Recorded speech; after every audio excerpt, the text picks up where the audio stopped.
From the Library of Congress in Washington, D.C.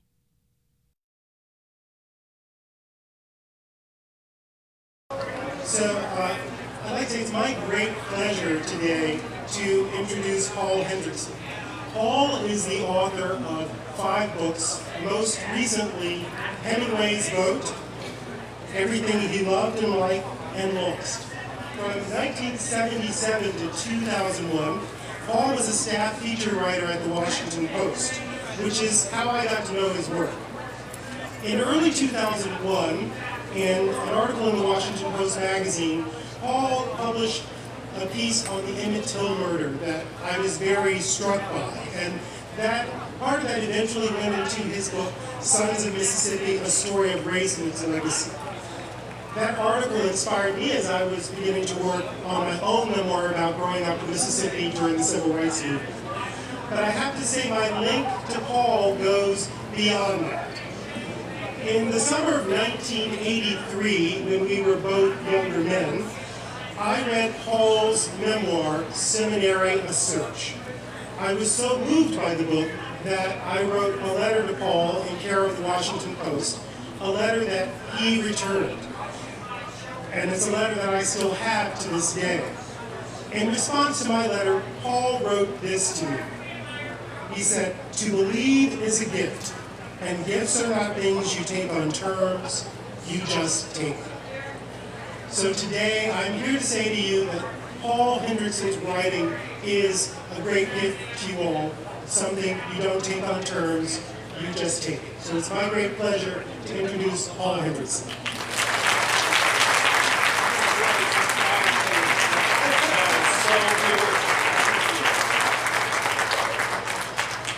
I just told Ralph that he really surprised me with that letter that he would have saved. And he was too modest, really, to talk about his own writing, which has grown and grown and grown. And he wrote a beautiful Mississippi memoir of a couple of years ago.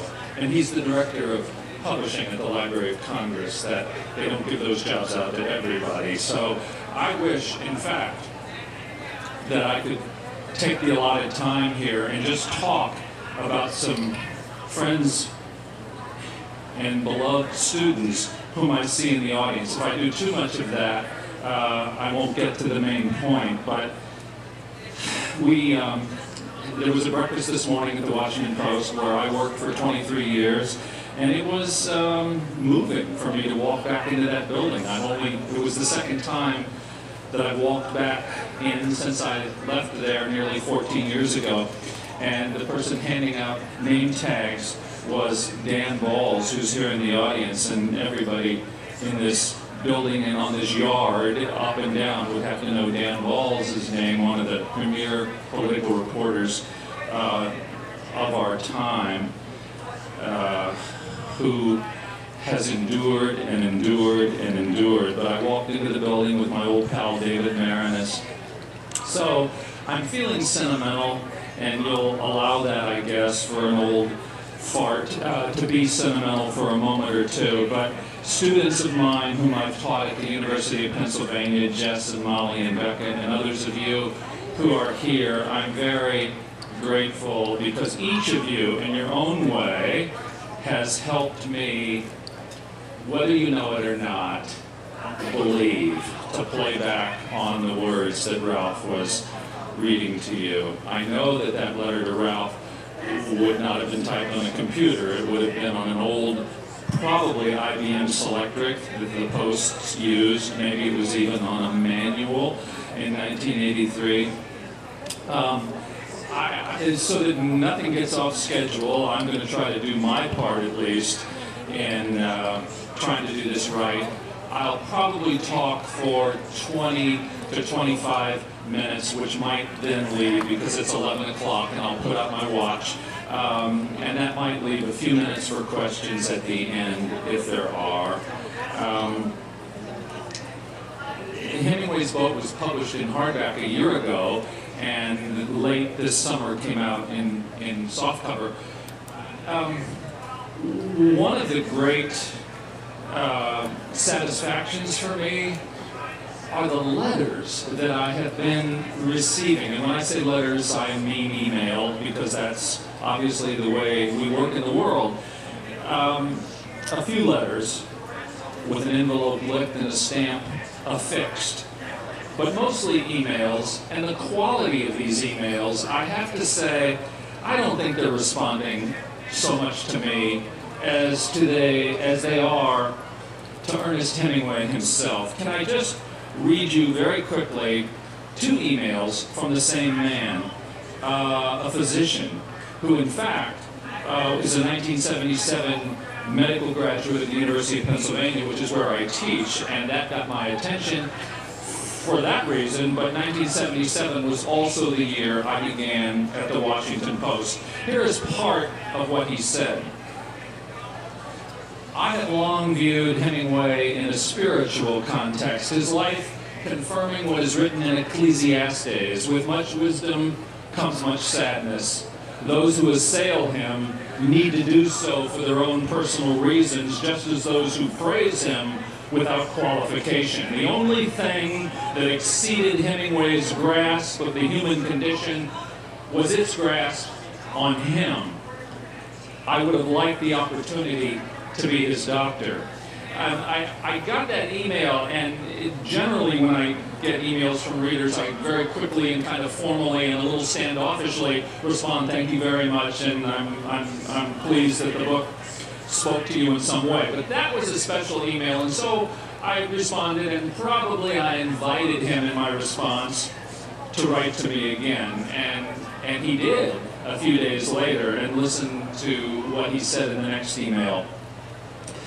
The goal of language is to transcend language.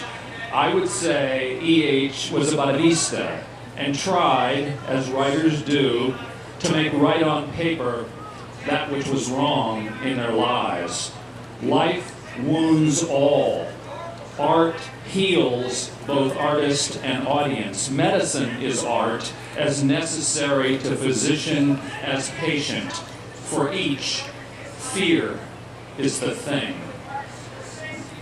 That man should be up here talking to you today, not me. Hemingway's Boat.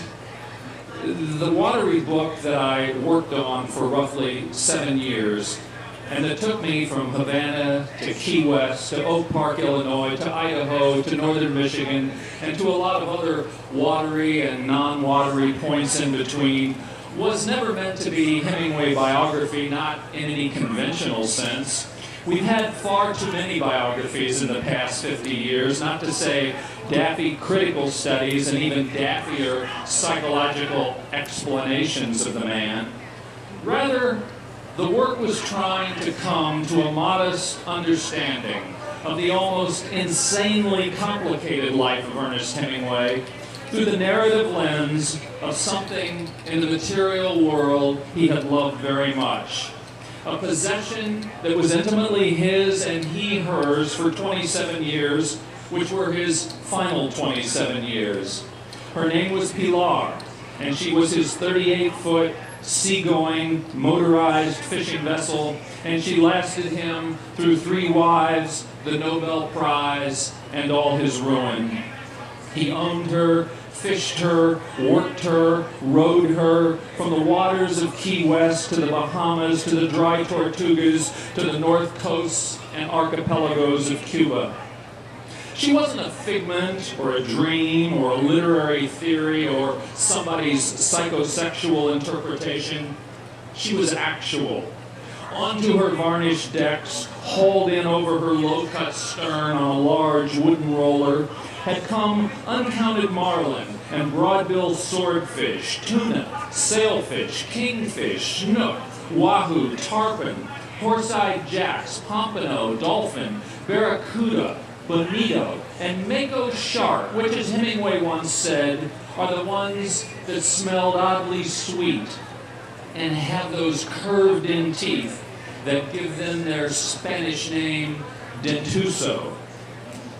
This factory-made craft, sturdy, faithful, humble by 30s yachting standards, became the structural prism and storytelling device and organizing principle through which I searched for the man himself. If I spent 7 years writing Pilar in my head as metaphor and narrative vehicle, would that I could have had one real ride on her and felt her under me in a wholly different way.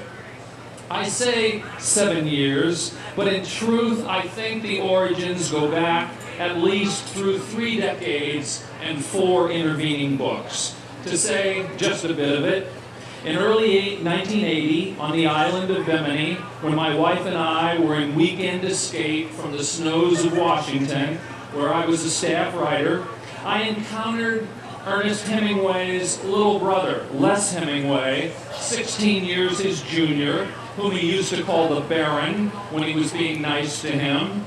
The Baron, in his mid-60s, was sort of a failed man. Who could ever live under the shadow of the Hemingway volcano? And yet, a very nice guy.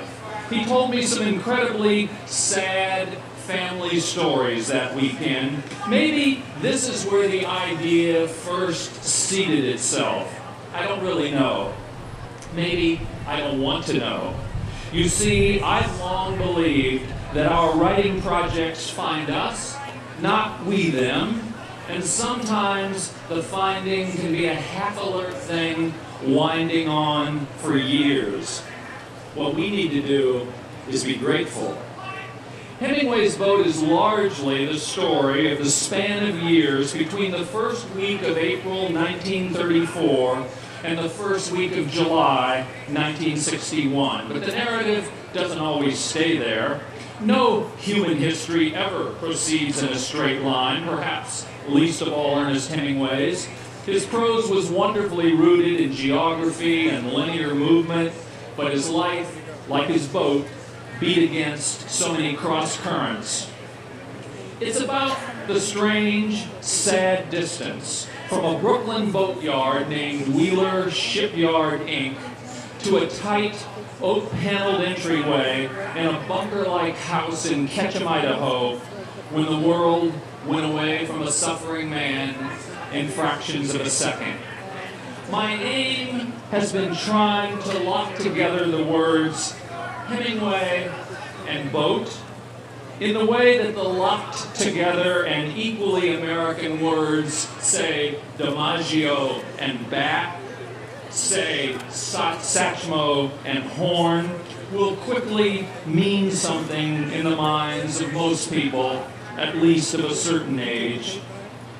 It's about such ideas as fishing, friendship, and fatherhood, and love of water, and what it means to be masculine in our culture, as that culture is now rapidly changing, and the notion of being boat-struck, which is a malady that seems to affect men more than women, and how the deep good in us is often matched only by the perverse bad in us, and not least about the damnable way our demons seem to end up always following us, even when we think we've escaped them and are out cruising on the stream.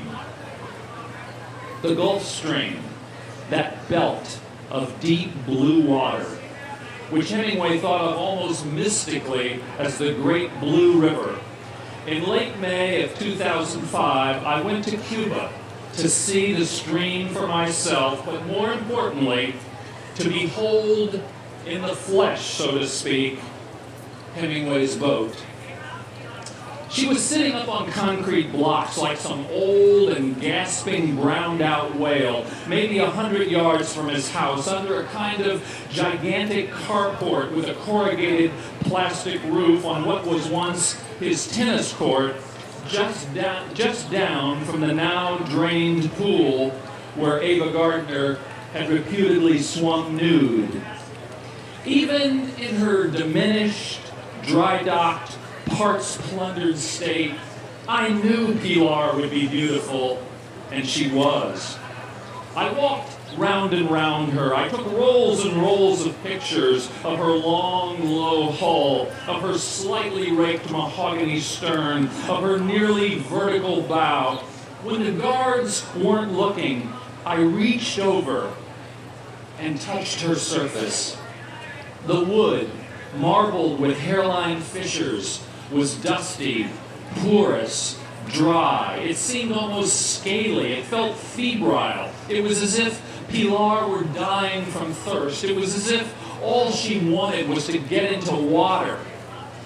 But even if it had been possible to hoist her with a crane off of those blocks and ease her onto a flatbed truck and take her away from that steaming hillside and set her gently in Havana Harbor, would Hemingway's boat go down like a stone, boiling and bubbling to the bottom, her insides having been eaten out long ago by termites and other barely visible critters? A man who let his own insides get eaten out by the diseases of fame had dreamed new books on this boat. He had taught his sons to reel in something that sounds like, that feels like Moby Dick on this boat. He had accidentally shot himself in both legs on this boat. He had fallen drunk from the flying bridge on this boat. He had written achy, generous, uplifting, poetic letters on this boat. He had propositioned women on this boat. He had hunted German subs on this boat in World War II. He had saved family members from shark attack on this boat.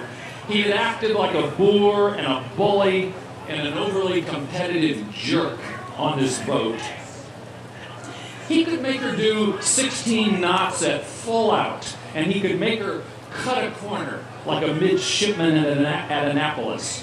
When she was up and moving, her prow smartly cutting the waves, it was as if she had a foaming white bone in her teeth, which is an expression old seamen sometimes use. When he had her loaded for a long cruise, she'd hold 2,400 pounds of ice for keeping cool the Hatui beer and the daiquiris, the avocados, and the Filipino mangoes. And now, Hemingway's boat sat beached and grime-coated and time-stunned in the Cuban sun. When he got this boat, or more precisely, when he placed the order for her and put down $3,000 toward a full purchase price, courtesy of a hastily arranged loan advance from the editor of a new magazine in America called Esquire, and these were to be against future articles. It was April 5th, 1934, and he was just back from safari in East Africa, having come triumphantly into New York Harbor the day before on the SS Paris. Ernest Miller Hemingway at this moment was not quite 35 years old. He was still living and writing in Key West, a sand-bitten and depression-sagging outpost at the bottom of America. He was rugged, handsome, youthful, trim-waisted, owner of a killer grin and an even more killer ego, the reigning monarch of American literature, a sportsman and a sensualist, glorying in his life in the external, physical world. And when he lost Pilar, in that moment when he lost everything, on a summer Sunday in 1961, in a place where the mountains outside his 3 picture windows in his living room were as jagged as the teeth of a shredding saw. He was 19 days shy of his 62nd birthday, prematurely old, multi-diseased, mentally bewildered, delusional, slurred of speech, in exile from Cuba, from the stream, from his boat, dislocated by Fidel's revolution, unable to compose so much as one true sentence a day, or so he had wept on a sofa in front of family in his Ketchum living room. Is it any wonder the most imitated writer of the 20th century rose sometime after 7 o'clock that morning, slipped a red silk dressing robe over blue pajamas, put on slippers, moved past the master bedroom where his fourth wife was sleeping, went down the red carpeted stairs, crossed the length of the living room to the kitchen, retrieved the key to the locked storeroom where the weapons were, went down to the basement, took shells from an ammo box, closed and relocked the door, came back upstairs, walked 10 steps to the front entry foyer, opened the entryway door, stepped inside, placed the butt of the gun on the linoleum tile, tore open the breech, slammed in the cartridges, snapped it shut, bent over as you might bend over a water fountain, rested his forehead against the blue steel, and blew away his entire cranial vault with the double-barreled 12-gauge Boss shotgun with which he had once shot pigeons. In the summer of 1987, as a Washington Post reporter, I searched out and interviewed Hemingway's 3 sons. Perhaps by then a book or an idea of a book was struggling to get up above ground. The 9,000-word 2-part series was called Papa's Boys. Their father had been dead for 26 years, and the sons themselves were late middle-aged men. What I recall so vividly about Jack and Patrick and Gregory Hemingway in their deep psychic sibling pain was their attempt to say how fine it had been to spend time with their father outdoors, in Idaho meadows flushing quail, in the stream going for the monsters, in high Wyoming creeks fighting rainbows. No one could ever take those feelings and experiences away. Past all of their father's posing and public brawling, past all of his posthumous critical whittling down, past all of the intentional and unintentional psychic hurt he had inflicted on them, what each Hemingway son still possessed was the memory of the man when he was good. Gregory Hemingway, the youngest, the most deeply scarred of the 3, the most gifted athlete in the family, the one with the truest writing gift, the one who had been nicknamed Giggy by his father, had grown up to be a medical doctor, like his paternal grandfather. Giggy had also spent most of his adult life struggling, and to me, heroically seems not too strong a word, against the compulsion to dress up his squat, bulky body in hosiery, brassieres, wigs, girdles, makeup, spiked heels, fingernail polish, and then to go out into public places talking to people in his deep-chested voice. He was 55 and in the Miami area when we met. Coarse, gray hair fell in clumps over his face. His teeth were wrecked. He was spending his days in public parks and libraries. He had no fixed address. He had been married and divorced several times. He was estranged from most of his children. The medical career had drained away. Sometimes, he said, he would go out into Biscayne Bay in a small rowboat to hand fish over the side with a night crawler, to fall asleep in the sun until something from below jerked him awake. Giggy said, and it was easy to believe, that he had undergone 98 electroshock treatments. I've taken every fucking pill there is, he said softly. These horrible mixed up feelings you have, the love and the hate, he said. If Giggy was the son who disappointed Hemingway the most, he was also the son whom Hemingway forsook the least. And I believe that both of them, the one who exploded himself into infinity, the one too long regarded as the genetic blunder of the Hemingway family, were far braver human beings than we ever knew. and we're locked together more intimately than any of us ever knew. I'll come to the end of this by reading you some of Hemingway's own words, but they might not be words you have read before or heard before. I need to set this up. Loop backward 17 days from his death to June 15, 1961 at Rochester, Minnesota. A man in the psychiatric ward of St. Mary's Hospital at Mayo Clinic is writing a letter to a 9-year-old boy. The man writes it on 2 small sheets of notepaper in his big, round, legible hand with his trademark downhill slant. An irreversibly damaged Ernest Hemingway, his inner landscape now a paranoid's nightmare, has found within himself at the end of his life the kindness and courage and momentary lucidity, not to say literary grace, to write 210 beautiful words to a kid he likes very much. Whenever I begin to feel revulsion at Hemingway's ego and boorish behavior toward other human beings, I like to take out a copy of this letter.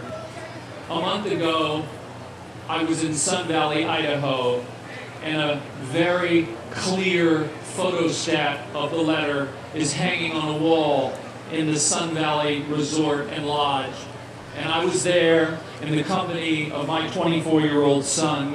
I was participating in the Sun Valley Writers Conference, and I took my son, John, to read it. And I stood there while he read it and watched his face. 210 words with so much emotion tucked below the surface of the prose. The sentences pile-driven by contained feeling and acute observation of the natural world. That would have been a half-decent output for a workday, even in a master's prime. This boy, who is not just any boy, his name is Frederick G. Saviors, although everyone, including Hemingway, calls him Fritz, has a congenital heart condition. He's not going to live long. He is the son of George Saviors, who is Hemingway's small-town doctor in Ketchum, Idaho, who is also one of Hemingway's favorite duck hunting companions. In these last weeks, Hemingway has been brought in secret once more for treatment to Mayo. Not long after this note to Fritz, Hemingway will fool his foolish doctors at the world-famous clinic into believing he is well enough to go home to Idaho, and almost immediately the shotgun will go off in the Sunday quiet of the house that sits a couple of 100 yards up the steep slope from the west bank of the Big Wood River. The patient on the locked and window-barred ward at St. Mary's has just learned that Dr. Savior's son has been taken back to a Denver hospital. In Idaho, Hemingway and Fritz's dad liked talking about the Yankees and rainbow trout. But none of that will ever be the same again. St. Mary's Hospital, Rochester, Minnesota, June 15, 1961. Dear Fritz, I was terribly sorry to hear this morning in a note from your father that you were laid up in Denver for a few days more, and speed off this note to tell you how much I hope you'll be feeling better. It has been very hot and muggy here in Rochester, but the last 2 days it has turned cool and lovely, with the nights wonderful for sleeping. The country is beautiful around here, and I've had a chance to see some wonderful country along the Mississippi where they used to drive logs in the old lumbering days, and the trails where the pioneers came north. Saw some good bass jumping in the river. I never knew anything about the upper Mississippi before, and it really is a very beautiful country, and there are plenty of pheasants and ducks in the fall, but not as many as in Idaho. And I hope we'll both be back there shortly and can joke about our hospital experiences together. Best always to you, old-timer, from your good friend who misses you very much, Mr. Papa. P.S. Best to all the family, and feeling fine and very cheerful about things in general, and hope to see you all soon. Papa.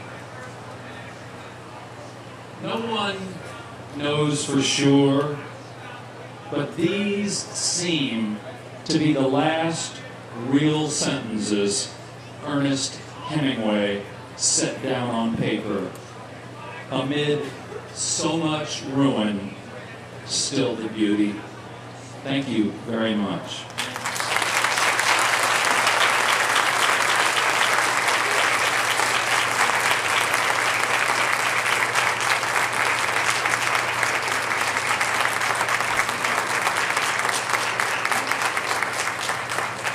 I was working hard to make that go to 11:30, so I think this is officially over at 11:40, and we can all just disappear, or maybe someone has a question, which I, in my stumbling way, might be able to try to help with.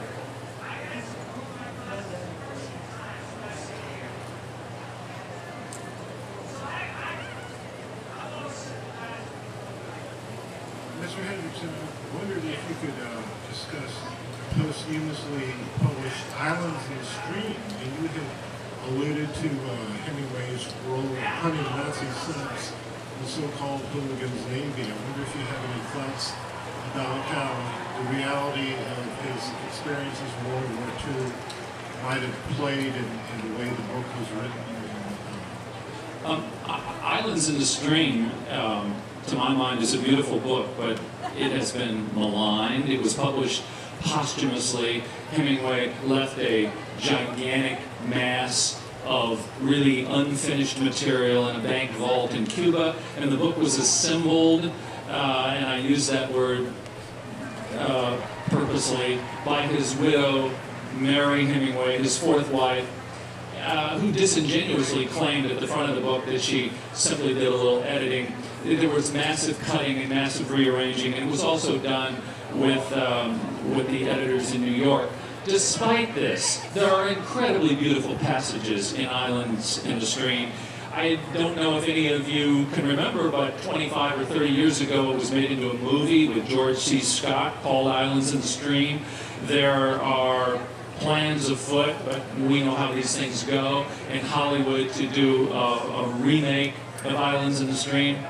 There's another Hemingway book project that features Pilar, which I'm not a party to, but I wish them all the luck. For someone who wants to learn about Hemingway's boat and Pilar and sub-hunting, as you say, sir, that's a beautiful book, but that almost sounds instructional, as if you would mine it for material. What I love about Islands in the Stream are the individual passages. I just happen to have the opening sentences of chapter 1. Let's let Hemingway speak for himself again. Why should I be yapping and whelping up here with my own voice?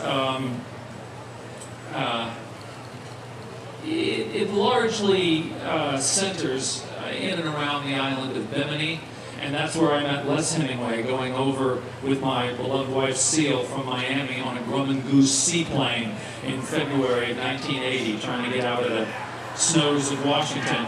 And when you approach Bimini, you see a high house standing on a hill, and you would see it even more powerfully from the deck of your fishing cruiser Or later, when he added what he called a flying bridge, and you're up on top of the boat, it would be dead on. But listen to these sentences. These are the opening sentences of Islands in the Stream. And I know, sir, I'm not answering your question directly, but it's my chance to just put some Hemingway words again before your ears. The house was built on the highest part of the narrow tongue of land between the harbor and the open sea. It had lasted through 3 hurricanes, and it was built solid as a ship. It was shaded by tall coconut palms that were bent by the trade wind, and on the ocean side, you could walk out of the door and down the bluff, across the white sand and into the Gulf Stream. The water of the stream was usually a dark blue when you looked out at it, and when there was no wind, but when you walked out into it, there was just the green light of the water over that flowery white sand, and you could see the shadow of any big fish for a long time before he could ever come in close to the beach. That's that first paragraph, and no matter what else you want to say about that cobbled together book, I don't think there's a word off in that lapidary first paragraph. Is there another question?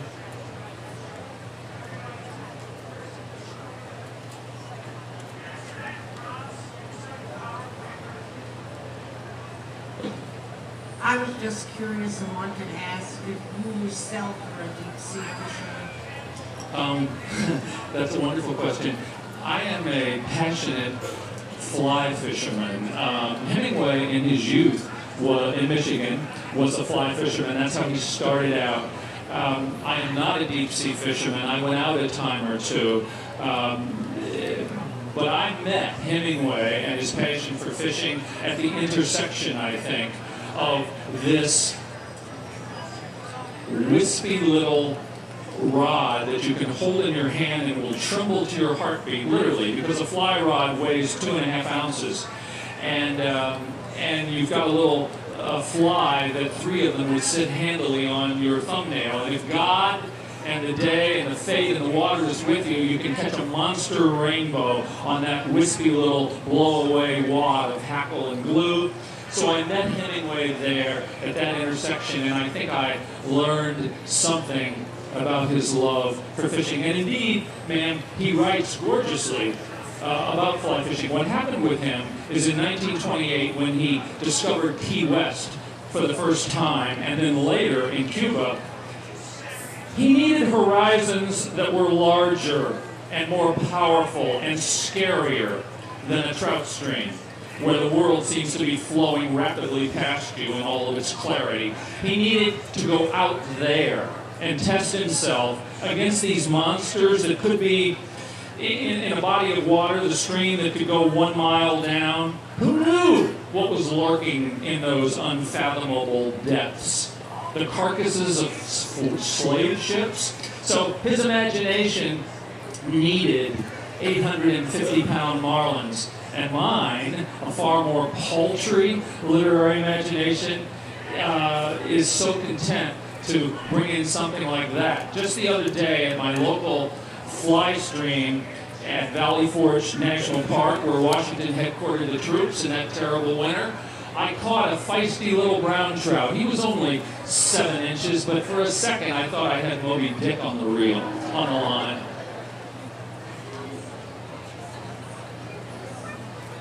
Oh, somebody else has a question. While somebody else is coming, I was talking earlier about friends and faces, and we lived here for 28 years. We lived on Capitol Hill for 14, and we lived in Tacoma Park. And every time I come back, I have a son who lives here and is getting married in a month. And every time I come to Washington, it's the largest tug on my emotions. There are several old friends here from Tacoma Park. In fact, the media escort, the man who brought me over to this tent, is someone that his daughter and our sons played on the same Little League teams in Tacoma. So what loops around comes around, and I'm very proud to be here in front of you. Is there? Yes, ma'am. Curious if there's any project you wish you had undertaken and that you want to someday undertake.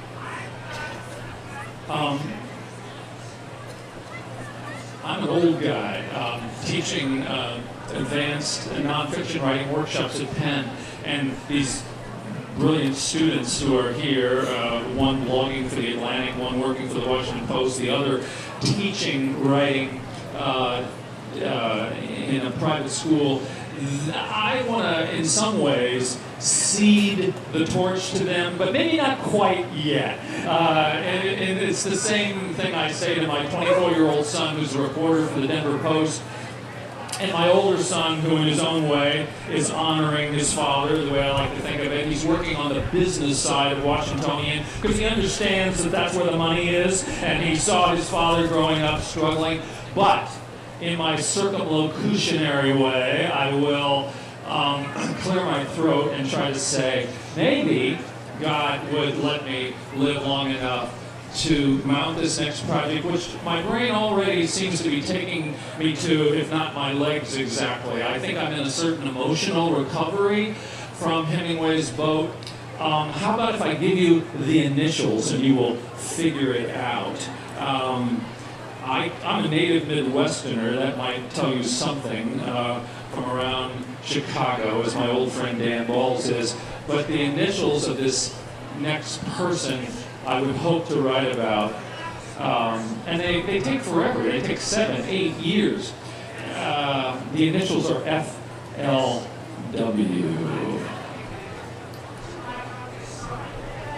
All together?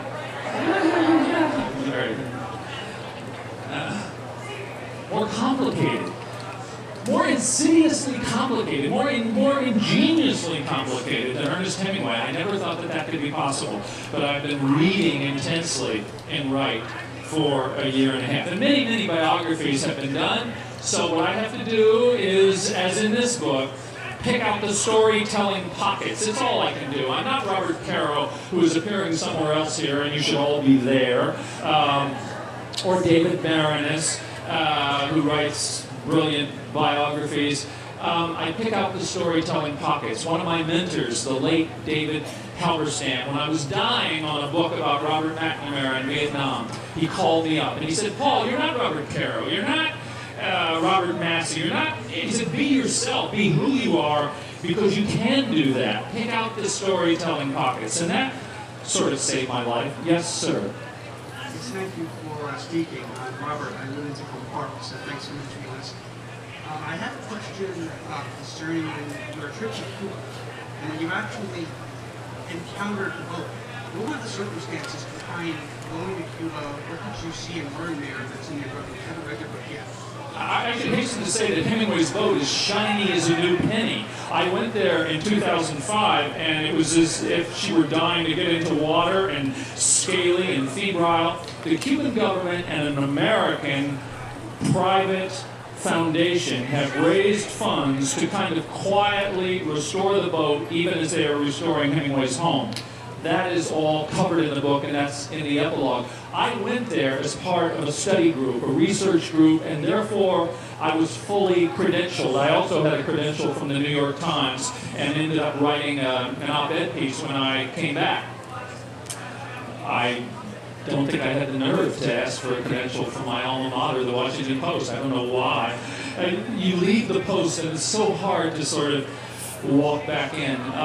But I went there, and it's 90 miles from Miami, as we know. And I've traveled a lot as a reporter, the most exotic travel I ever did. And I don't mean just those 1954 Studebakers without mufflers that are going off kilter down the street. It's such a wonderful time warp.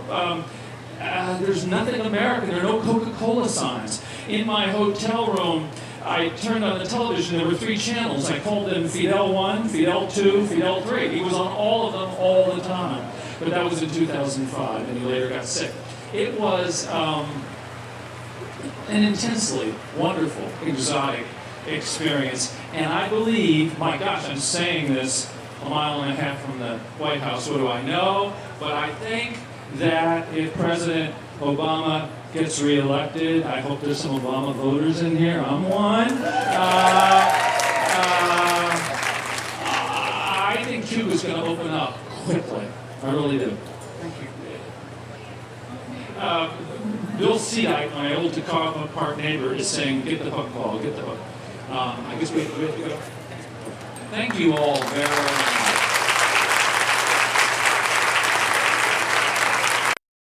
This has been a presentation of the Library of Congress. Visit us at loc.gov.